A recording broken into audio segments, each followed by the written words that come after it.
used to hear that when I first started to talk. You're brave. I didn't know what that meant. You're brave. Speaking up. You look back like at the child. Sometimes when I go in and I look at the child, it's like, no, yeah, I have to speak up for this child. I still find it difficult or to accept when people say you're brave. I find it hard. It's funny because I'm quick to tell people, you're brave. You're brave to speak up. But it's hard to tell myself that.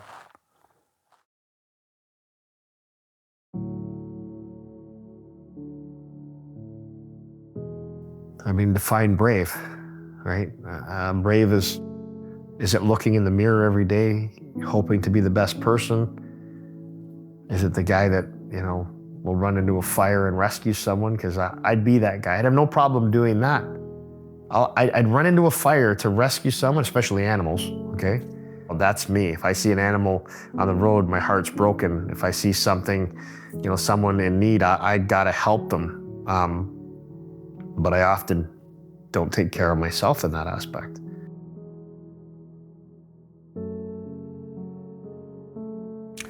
I would have to say, I didn't fully realize the breadth of this until probably 2001, 2002, when the abuse crisis in the Archdiocese of Boston exploded. But I think that's the first time when I realized this is much bigger than I ever could have dreamed it could have been.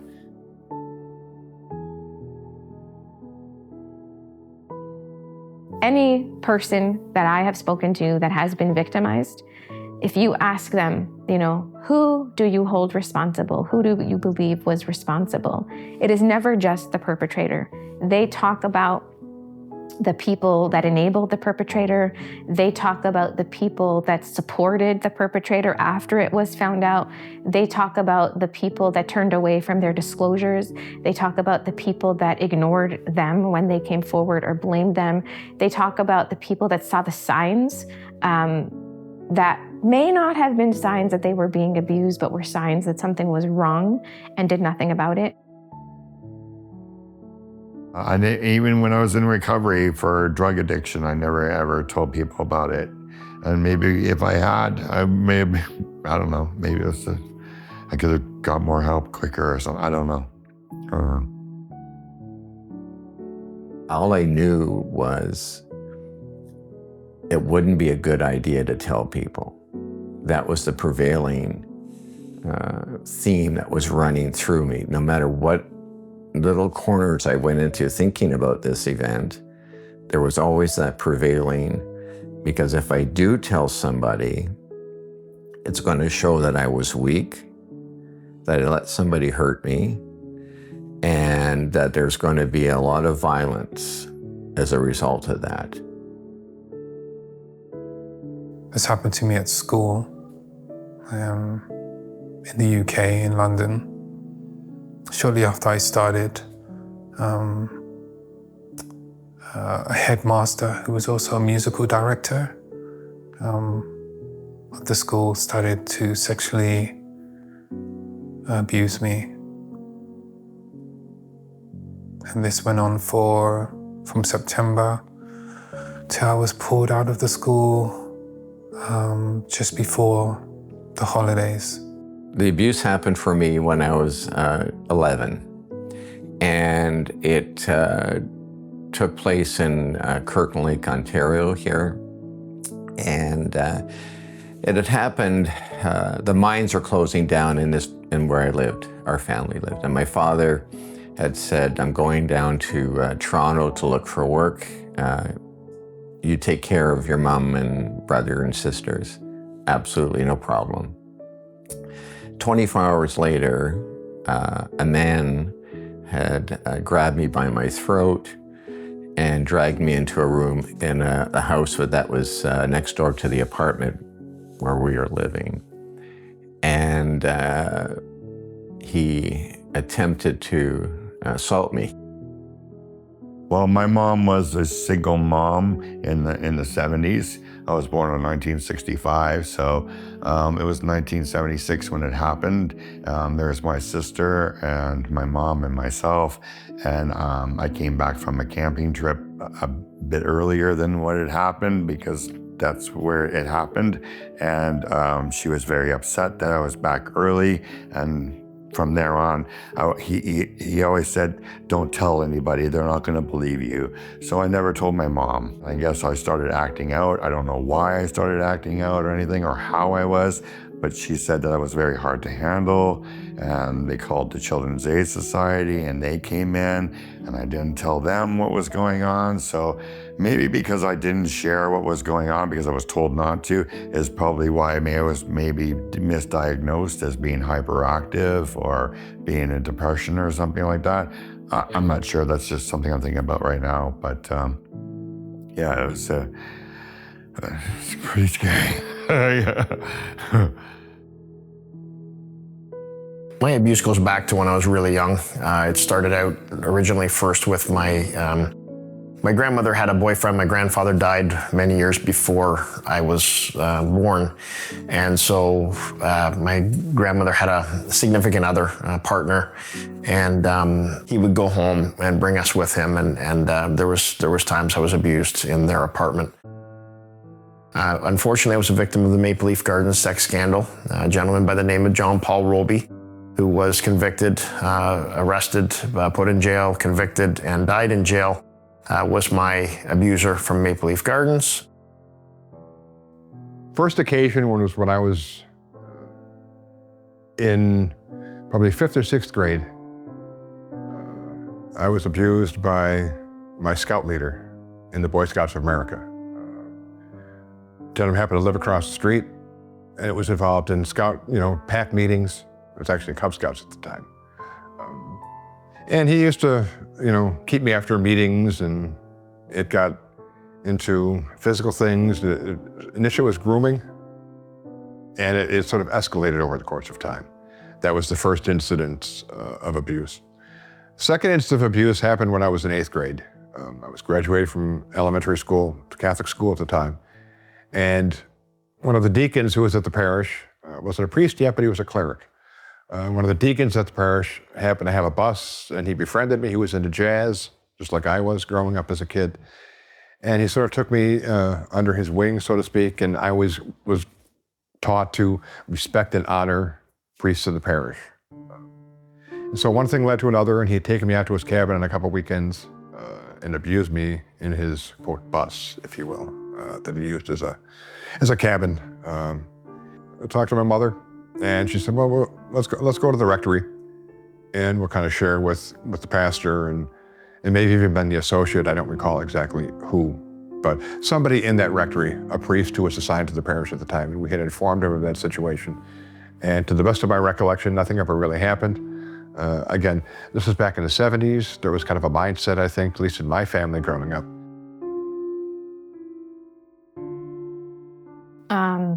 So when I was a child, I was abused, I would say like low level. It's very common for victims of sexual abuse to categorize, oh, it wasn't that bad. Low level by a visiting great uncle.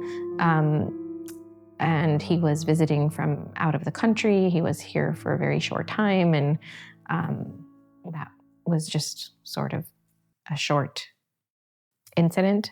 But the more impactful abuse was by a father figure, because my father was not in my life growing up. And he took advantage of my family situation, my family dynamic. He took advantage of where I was at in my life. He took advantage of being in this Orthodox school. And he really weaseled his way into not just my life, but my family's life. He groomed my family for sure, and me. And he abused me for many, many years, in many ways, I would say. and it had a huge impact on my life. And I would say he even groomed the community, because by the time I was able to speak to the rabbinic authorities that he was very close to, it was quite complicated. There is a huge lack of awareness and understanding about the lifelong impacts of sexual victimization on people's lives and on the ripple effects of that victimization on their life trajectory, as well as on the lives of the people around them. The cases we often take on, we have sexual abuse that happens between the age of often, 6 and 13. And our clients are retaining us when they're 50, 60, 70, or even in their 80s. So what that means is you're looking back on the effects of that childhood trauma, and you're seeing, the story play out over decades. So we see suicidal ideation, we see eating disorders, we see issues with addictions, we see inability to manage finances, because inability to go to work, because inability to function because of the trauma. Most of my clients have had their entire careers derailed. A lot of them have dropped out of school and high school, not been able to go on to college or university when, some of them, all of their siblings have. It's hard. Even doing stuff that I love, like I love to dance, I love creating music. I like editing and creating short films. And then I just can't do it. I just come to a stop. It's bad enough for me to have gone through this within the context of the Catholic Church. I think it is difficult because I think those boundaries were blurred from the get-go. The fact that someone that was an authority abused their position of authority. When it comes to, for example, priests or religious leaders, for many of my clients, that person represented God. God is doing that to me. God wants me to be treated that way. God wants me to feel this way. And then that shame and all of that internalization has that sense of God to it too. So it messes with your whole idea of religion, of faith. But why a priest can ever make a comment like, oh, this is God's will for us. Really?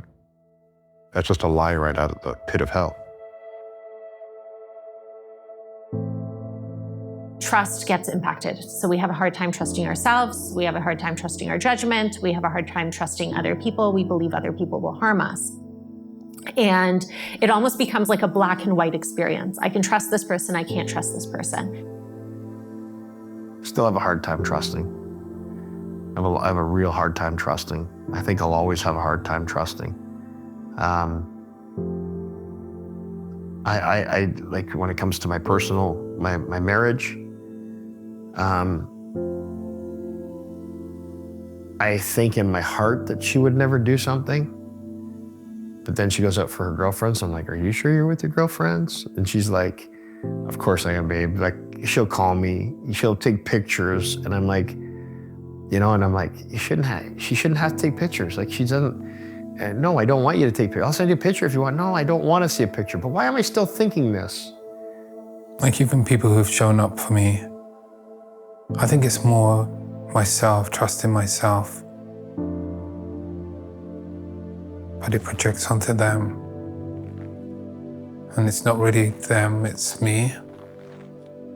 Because I have some people who've shown up and who are consistent, but I feel like I'm the one who's going to break it. Because I just feel like I'm a disappointment. I'm going to disappoint them.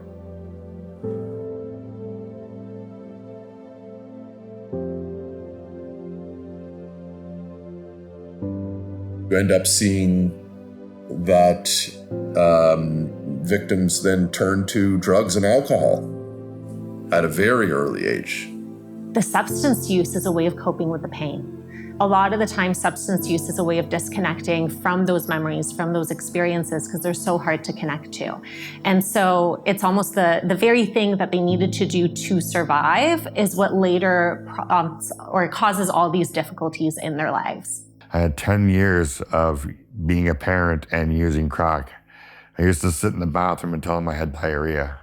Right? And let them watch TV and stuff like that. But yeah, eventually it just all collapsed. I think that's probably was my bottom when my children were removed from me.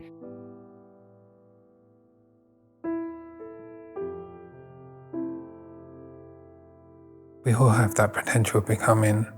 I think that's what we're born with. We're just naturally born with it, but it's taken from us. It's picked away. But those who've been abused or those who've been, it's been snatched away. This person weaseled his way into my life and became a father figure, and abused me. So he made a lot of decisions for me at a time where I could not make decisions for myself. So I don't know what my life would have looked like. I really don't know. It's a challenging part of these cases, seeing how from the time of that abuse, when someone's 8 years old, there's an immediate fork created in their road, and they're now going down a different path. Yeah, there's a lot of self-hate, and I still struggle with that.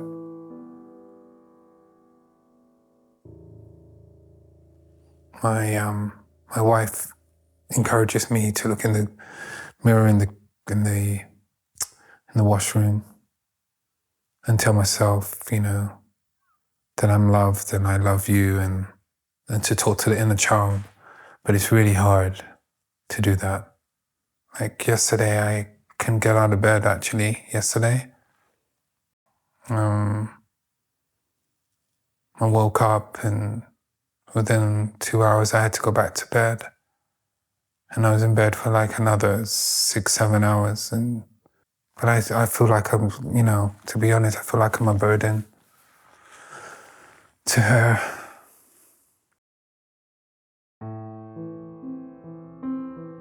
So when I shared with my classmates the initial situation that I was dealing with, I got teased. I was given a nickname, BJ, that stayed with me all through my grade school. So I didn't like going to school. I became a goofball. I didn't know how to have a relationship. And even the relationships that I did have, it didn't go very well. That's the effect of abuse. It is invisible because people don't wear their history on their person, but it's far from invisible. When your abuse involves oral sex, you don't know what it is, you don't understand it, but yet it feels good. And it leads to thoughts of, okay, well, I don't know what it is. I can't explain it. I'm not really supposed to be doing this. I wonder if I could get that feeling back privately. And it becomes a bit complicated because sometimes, and I know this isn't widely talked about, but sometimes the abuse is enjoyable, and that's riddled with shame and confusion, and how could I possibly have allowed that to happen? But we're looking at that as adults instead of recognizing that as children, we don't understand that it's bad. I was sexually active at 11 years old, out pursuing sex, pursuing everything, right? It was developed into a sensation. Oh, it feels good, it must be good, right? And you would do things that were, you look back at and you were embarrassed for so many years, and now you say to yourself, like, it was out of my control. Like, I couldn't control that. I didn't know any better.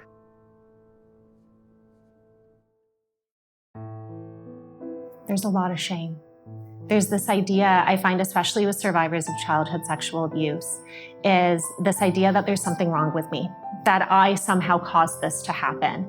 And, as a child, you can't actually consent to any of those things. And it's never your fault, but it's so inherent. And I think a lot of what leads to that is this idea that this isn't dinner conversations, right? We don't sit around the dinner table and we don't talk about these horrible things that people experience, and yet they happen so frequently.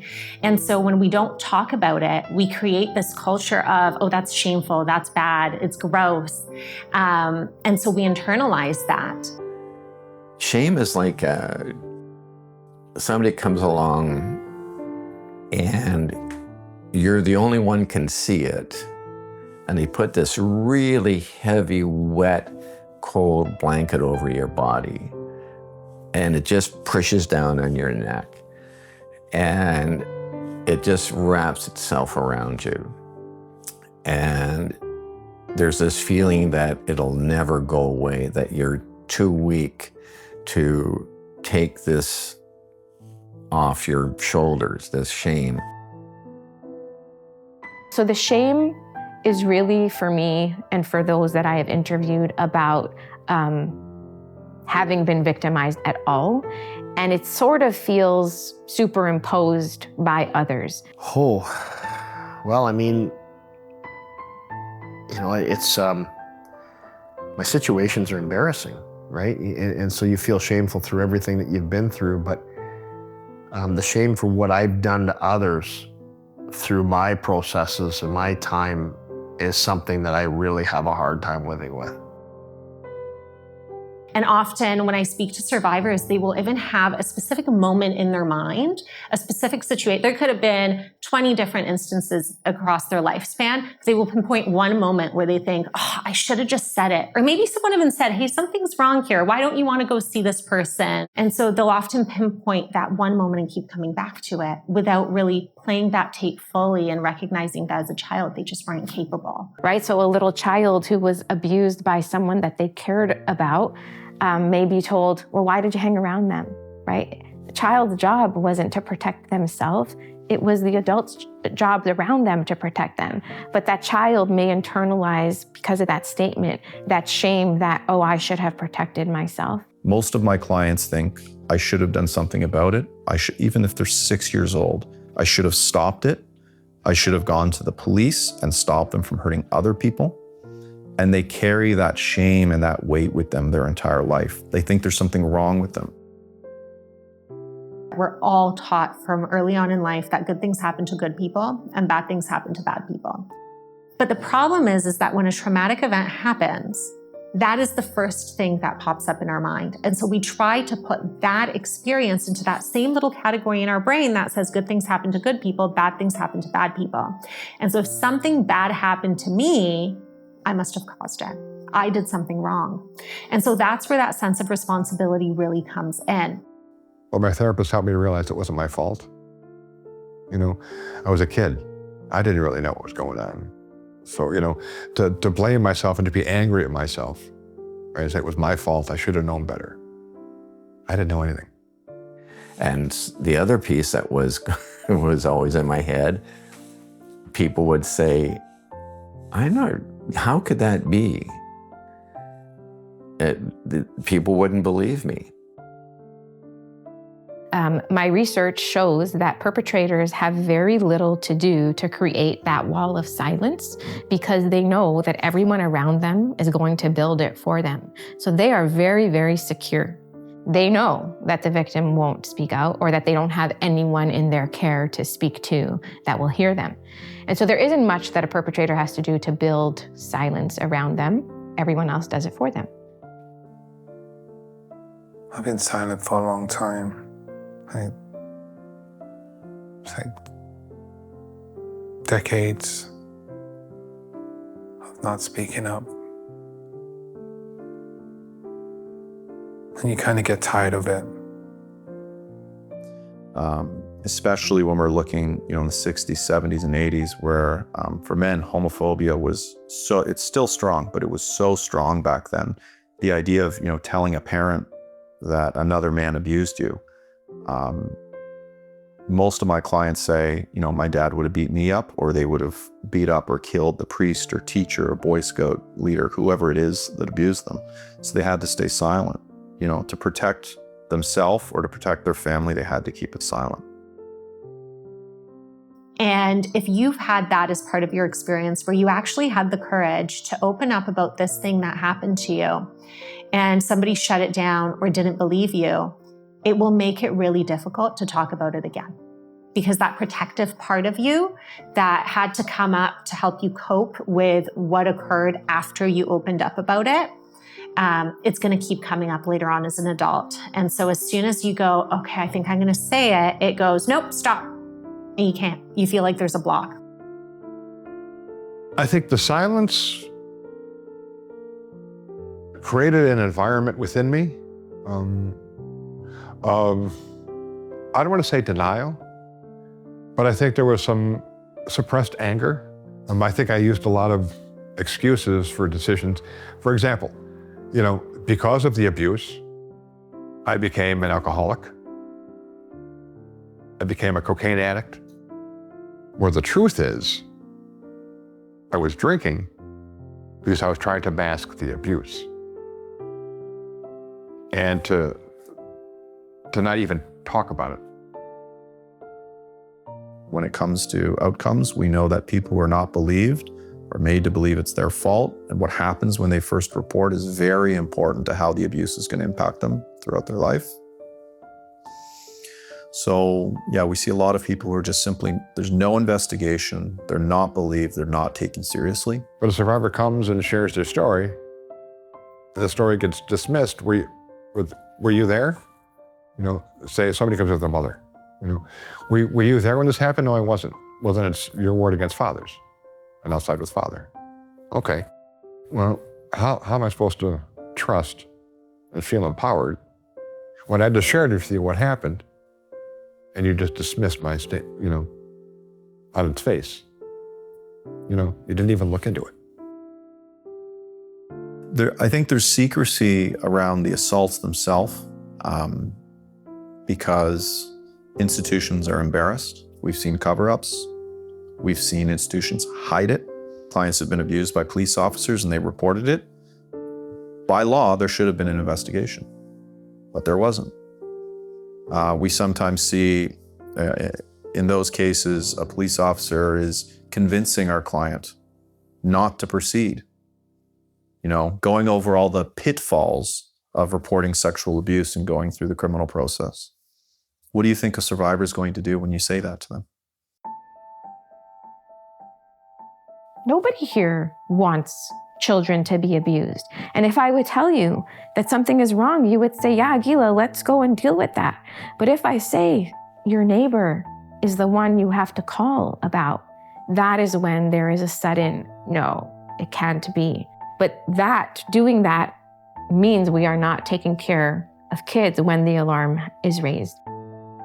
We battle through things that most people, again, will never understand. And don't expect people to understand your story, because unless they can relate to it, a lot of people won't. A lot of people will say, I feel sorry for you, and give you a pat on the back, and then, you know, oh, he'll be fine. You know, and they don't understand the challenges that come with it, the mental struggle every day that we face. First of all, the standard defense for most institutions is just to deny it, ignore. There's a whole theory that goes behind how these institutions decide to deal with these historical issues. Some institutions are better than others. I mean, I've seen a lot of cases where bishops will say, this is a moral issue. This isn't a sin, or this isn't a crime, right? If it's in the context of sin, we can deal with this in other ways, right? So if I think there's a lot of bishops that don't see this as a crime. If, for example, rabbinic authorities will say, don't go to the police first, come to us, and we will tell you how to deal with that. Bishops do have the authority to shut people up if they want to. They can prohibit me from speaking. There was one client that had an especially voluminous file, thousands and thousands and thousands of pages. This client had been horribly abused by a religious figure. She went through the majority of her life telling people her story, and she was met with the same stonewalling almost at every turn. Everybody was telling her they didn't believe her. They didn't accept what she had to say, or they told her to suck it up, buttercup, and move on. And I told her, you're going to have to admit to all this. And her evidence was, it's not a problem. I've been telling people my whole life. Nobody believes me. And everybody just tells me that I'm crazy. I've been trying to explore my options for 20 years. And at that point, she was in her late 40s, and not a person would help her. At the time, I guess Maple Leaf Gardens felt that if they paid for therapy, that was going to be enough, and that should take care of it. So I was introduced to Lynn, who's still my therapist today. I wasn't in a position to take it serious. I didn't trust anybody. I didn't, who's this person sitting across from me to tell me what I need to do when you've never lived a day in my shoes? It took a long time for me to trust that process and being able to come out and talk. And I lied, like I did for so many things. And it took me probably right up till I was 45 years old. When I went back, 45, 46, 47, when I started talking to Lynn again, that I realized that I have to make some changes here and kind of make sure that I'm being all open and honest about everything. I was in a recording studio with a really good friend of mine he knew that I was going through some stuff, and he was like saying, this will change you, and doing this, and it's going to change you for the better. I don't think it's going to change you for the worse, because I thought it might change me for the worse. I thought I was going to open up a can of worms, and I'm not going to be able to, I thought I was going to spiral down, but he encouraged me, no, this is going to be good for me. Speaking up, so pulling up, I just had to tell myself that it's going to be okay. And the person that met me at the door was very kind and welcoming, and put me at ease immediately. Is it worth coming forward specifically to the criminal legal system? Is a very different question than is it worth coming forward, is it worth disclosing? I do think it is worth disclosing. I think you can find strength in numbers. I think you could find care, you could find healing, you could find community. Again, doing it in the safest way for you. Is it worth coming forward to the criminal legal system? Really depends on each person, and nobody should make that decision for someone else. I don't know if it was worth it for me. I sacrificed myself, and I am not really sure what I sacrificed myself for. Maybe I sacrificed myself for myself. The judge was clearly not trained. In his judgment, he said, while I believe her more than him, the threshold of beyond a reasonable doubt is so high that I cannot convict.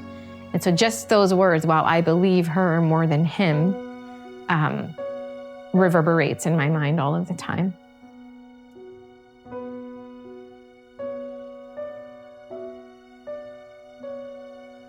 We'll even hear phrases, really well-intentioned phrases of breaking the silence and don't be silent, speak up, those kinds of things. And ultimately, yes, it does make sense for a story to come up and be told.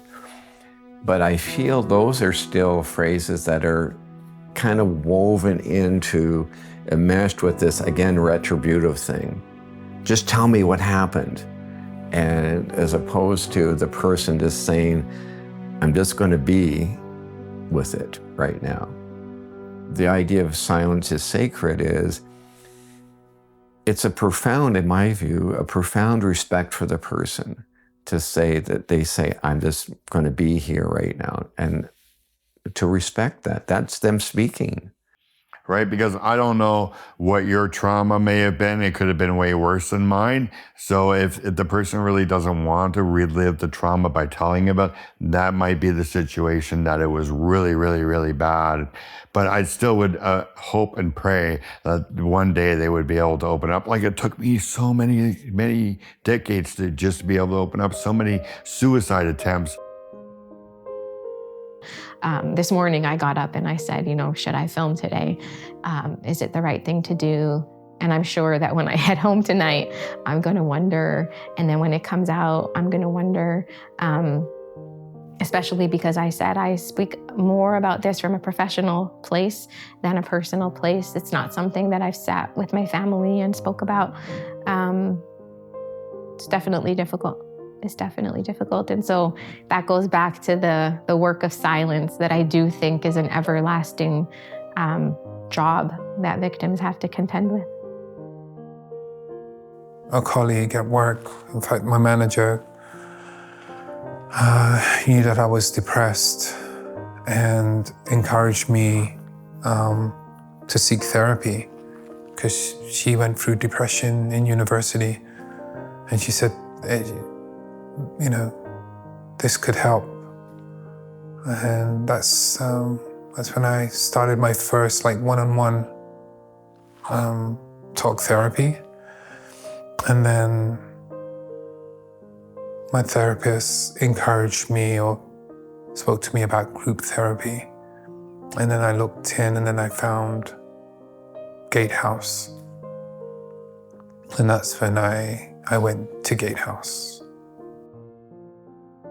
Decades went by before I talked about it. And that I remember sitting with with Karen, who is my soulmate in the world. And I remember one time turning to her and I looked at her and I started to have tears in my eyes. And I just said to her, I was just a kid. And that just brought up an awful lot of feelings and thoughts and emotions. First, I went to the police here, and they were saying, well, you're going to have to go to London. So that's what I did. I went to the UK, found the police station I needed to go to, and was interviewed there. And then that's when the investigation started. And that was another hard thing to do. That was really hard. I do know that with those I work with, and those I train, and those I teach, the few times I have shared, the little I have shared, has been met with beautiful and supportive and loving and warm responses. And that is always healing. But it doesn't take away the rest of what I know. And so I think it's about where I would share. It feels, no, it doesn't feel okay to share anywhere, but I can tolerate sharing in certain places because I know how it will be handled, or I have seen it be handled well. But even then, I kick myself after. The therapy really sort of began when they started considering paying out victims in the diocese through this compensation program that they started. They'd started this independent review and compensation program where if you were abused by a priest, the diocese would compensate you. For 48 years, I never filed a complaint. My parents never filed a complaint. It wasn't until this thing came around that I thought, you know what? I was abused too by a priest. And if these people are going to get their money, even though I'm a priest, I want my money too. So I filed a complaint, and in the process of doing so, they offered me counseling as part of the agreement. So I thought, this can't hurt, right? It's been 40-something years, why not try it? Like the moment you reach out for help and the moment you start doing the work is actually the very moment that you could have started doing it. You couldn't have done it earlier, because if you could have, you would have. And if you didn't, you couldn't. But not talking about it is not going to get you anywhere. You really need to take a deep breath, remember to breathe, and talk about it, really. I can't emphasize enough that by sharing lessens the burden. It is a risk. It is a risk to share the story privately because you don't have a script. You don't know how the person is going to respond. You don't necessarily need to open up about everything, but finding someone that you can release some of that burden with can be really helpful. It's important for that to be somebody that you trust. But I've had many people tell me, Jeff, you're the first person I've ever told that this has happened to.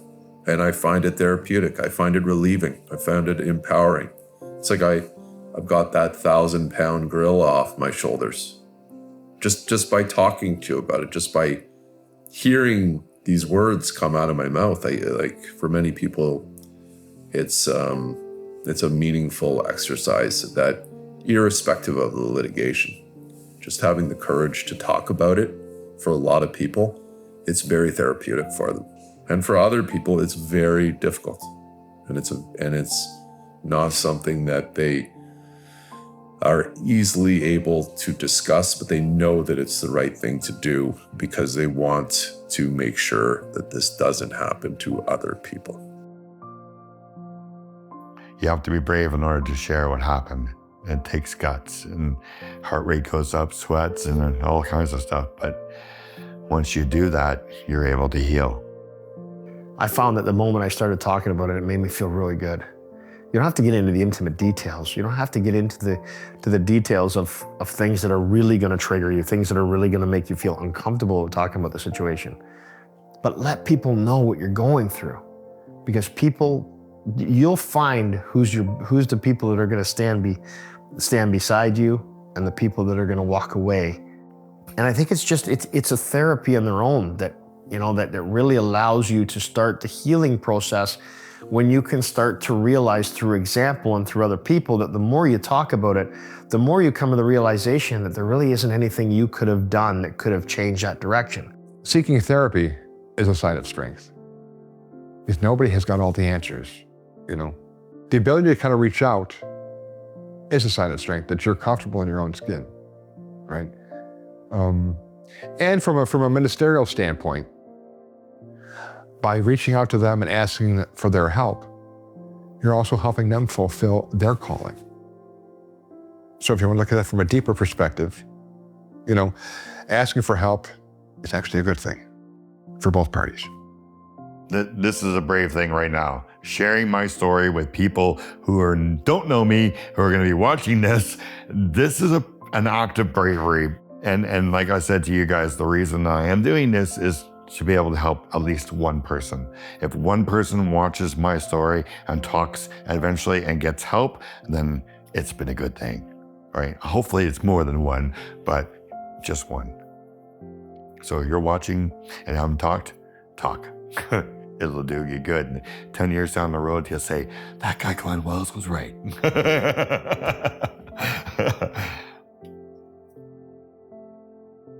People will say things like, I've been carrying an invisible knapsack for 60 years, and I'm finally getting to take it off. I no longer see myself like this. I see myself like this. I'm comfortable in my own skin. I'm able to talk about whatever I feel I want to talk about. I'm not wrong to talk about it. And actually, when I talk about it, not only does it help me, but man, it helps another human being. That's amazing. That happened with the Me Too movement, that I wasn't alone. That's what inspired me to reach out to Jeffrey Presler and everything, the Me Too movement. And then he let me know that the statute of limitations had been removed and that there was no more time limit and stuff like that. And that's where he was able to go forward with my case. And it was very strange because it was late at night. and I dialed his number, and he was the one who answered. Like, he's the owner of this company, and he was the one who answered. He got me, I opened up to him about everything, and he said, I can help you. But what's important is that we give people access to something that they would never have otherwise. And for victims of abuse, we're able to stand shoulder to shoulder with them, and we do the hard work for them. And we blaze this trail or this path for them so that they can walk behind us unimpeded. When you want to tell your story, first of all, the people here at the Gatehouse are here for you. Secondly, you get to tell the story the way you want to tell your story. So you know that coming into this place, that nobody's going to say, we're going to do this right away or that right away. You come in, we're going to hear what you have to say. And then we go from that, and then we share the different processes that we have at the Gatehouse. And so that's what we articulate all the time. It's your story, it's your time, it's your pacing. I thought I wasn't an alien, and I was in the right place among the right people.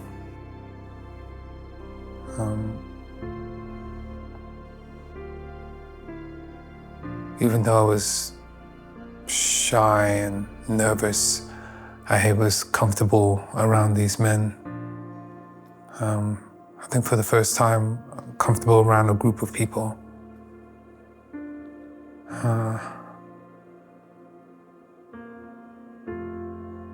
Yeah, and it helped me to take the necessary steps to have my voice heard and also to seek justice. And I've watched with my eyes people move like this. Tears come down their faces, and the tears are just this incredible weight being lifted off them, just unbelievable. And then with that, through the tears, is laughter. So that's the power of storytelling. It's freeing up one's soul and being able to look at your life and say, yes, this happened and this happened too. And that I can talk about it with a freedom that didn't exist. There's a joyfulness actually that can come out of this, to know that I'm not being held back anymore, because you get stronger, and immediately at least one other human being is going to be stronger because of you telling your story. Only after people said, thank you, right? I was just sharing, but the empowering more part came out when people started saying thank you and started asking me questions on how they could get help. That was more empowering there, because my story made a difference in somebody's life, and that in itself is empowering. I think for most people, that's what is most impactful, is that they're finally heard and believed. And they're not, even though many of the defenses are just to still call people a liar. That's their number one defense, is exactly why people are afraid to come forwards and to talk about these issues. It felt like, finally, right? Finally, somebody listens to me and can actually do something about this and actually thinks that he can do something for me. And they did. So many decades of dealing with that and telling people and not getting the response that you really needed to hear. After the case was finished, I was feeling like I had control of my life again. Each person that steps up fosters change. Each time a principal or each time a religious organization has to come to discovery and have an interaction with myself and many of my other colleagues, they'll remember those days.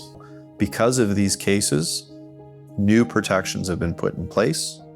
So it's, I think, dramatically changed how institutions that are working with children and vulnerable people are being run. You know, I don't meditate. I can't stop my mind. I mean, I hardly sleep. But I walk, and so for me, that's my healing. Healing is specific to each person. No person's healing journey is the same. I think life is a healing journey the same way that my relationship with myself is a journey. And so it's about like learning to slow down and take care of myself. I would say it probably took about 15 years before I started to love myself. Yeah, it took a long time. PTSD and sexual abuse is not something that you're going to get over really quickly, especially as a child, because you have to live your life with it and thinking that you're not worthy because somebody did something to you. Healing journey is whatever I need to do to take care of myself. And because I'm hard on myself, sometimes I do it and sometimes I don't. So the healing journey is an incredible journey of discovery, of self-discovery. I mean, really starting to see, whoa, that the person is strong. Their story has a way of gently touching somebody else. That's the healing journey in my mind. It's never exclusively an individual journey. It's a journey that is inevitably going to touch up with somebody else in such a way that they too can get stronger. That's what excites me about this, is that we all get stronger for knowing each other. We all get really powerful. I have an amazing therapist, and that was a difficult thing to get through, because I honestly blamed myself, especially because it happened twice. Yeah, I hated myself, and I still struggle with it, but not as hard as it was like 10, 20 years ago. I identify with the word victim because it's not a derogatory term to me. It is just the reality. I didn't survive. I didn't thrive. Yes, I'm here, but I do believe that I am a very different person because of what he put me through and because of the responses to my trying to get some help. Well, I think that's part of the tragedy of this, that there's a brokenness, that they're not the same. I've said many times over the years, physical things are one thing, but emotional, psychological, abuse runs so deep, and it leaves scars that never go away. I think the healing journey has allowed me to share more than I ever had before in the process of using that weakness or those difficulties to help others. But I'm just on a better path.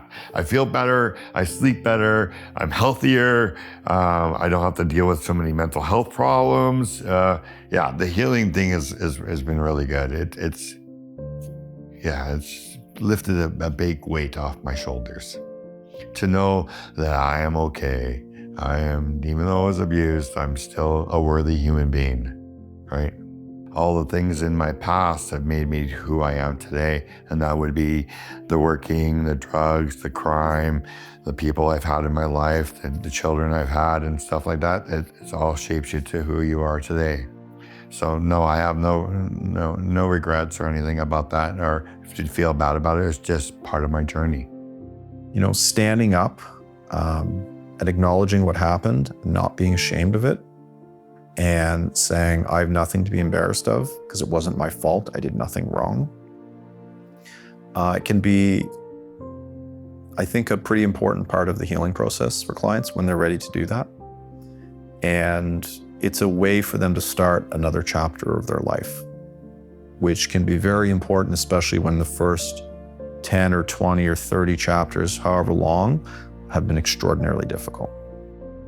I'm still here and willing to try to challenge it head on, right? And say, okay, let's do it. But then I go home and I'm all motivated. I'm like, okay, I need to lay down for 6 hours, right? And then you get up and you're like, I've just failed because instead of working through the day, I've just given up on it. Okay, but let's start again.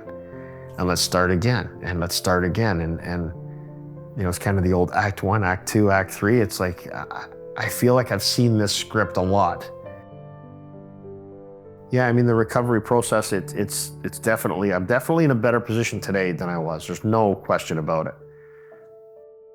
But that journey is gonna be the rest of my life. It isn't gonna stop today. The reality is you have to do what's right for you and your family. And if you feel that leaving the past alone is the best way for you to move forward as a survivor, then that's what you should do. You shouldn't listen to anybody. You got to do what's right for you.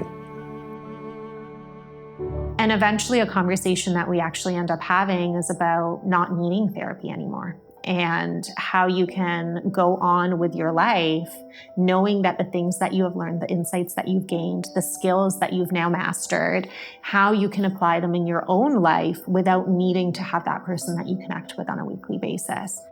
But my goal is always just to empower that person to be able to do a lot of these things for themselves once they're able to. A lot of my clients feel like they're the only ones, because the nature of sexual abuse is most people don't talk about it. They're too ashamed. So we have thousands and thousands and thousands of survivors in Canada who all feel alone. They feel it's only them who's been through it. They don't know there's a massive community of people who've had very similar experiences, very similar struggles. And knowing you're not alone, I think, is part of getting rid of the stigma. I do believe that we're not so alone anymore, and that the world knows that there's a lot of sexual abuse out there, and that it's happened to a lot of people and still happens to the people today. Hopefully less, because our children will talk about it now.